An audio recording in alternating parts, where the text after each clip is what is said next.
In polymorphism, the word poly means many and morph means form. That is, polymorphism is the ability of an object to take on many forms or the ability to display a message in more than one form. Polymorphism let us define methods in the child class that have the same name as the methods from the parent class. However, it is possible to modify a method in child class that it has inherited from the parent class. Let's see an example of polymorphism in class method. We'll create two classes, one for child 1 and other for the child 2 with the same method names. Here we have class child 1 with the constructor and the parameter name and age. Now we'll assign those parameters in the variables self.name and self.age. We'll create another method with the name child name and we'll print my name is self.name here, and we'll create another method child age and we'll print I am self.age years old. Now we'll create another class with the name class child 2. We'll just copy paste all the properties of class child 1 since everything is going to be same here. Now we'll create two objects, object 1 and object 2. Object 1 with the reference of class child 1 and the parameters Steve and 6, and object 2 with the reference of class child 2 with the parameters Sam and 4. Now we'll use for loop for children in object 1 and object 2.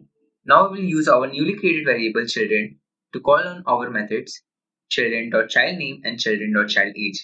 Here we have created two classes, child 1 and child 2. They have a similar structure and have the same method names, child name and child age.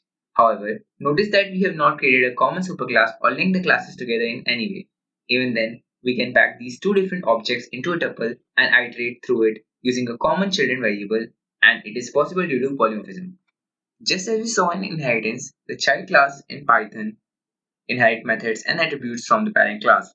We can redefine certain methods and attributes specifically to fit the child class, which is known as method overriding.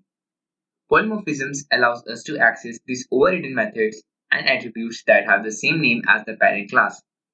If a method in child class has the same name, same number of arguments, and the same return type as in parent class, then the child class is said to be overriding the method of the parent class.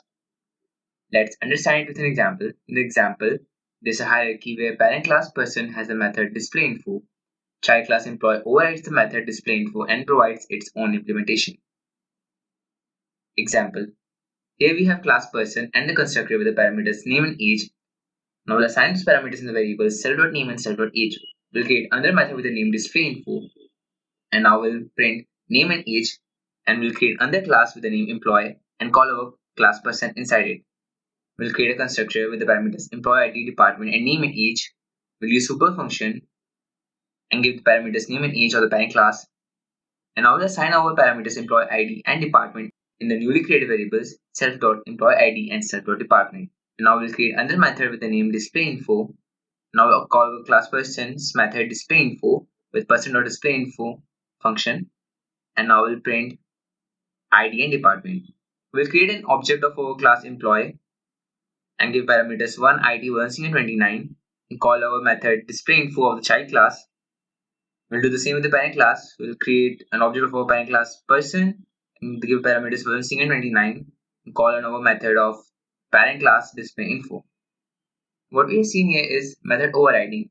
There's also a method named method overloading, which is used to create multiple methods with the same name but with different arguments. But it is not supported in Python. But if you want to look into it, you can always find the reference and programs on the internet. So with the end of this video, we have finally finished the concept of loops.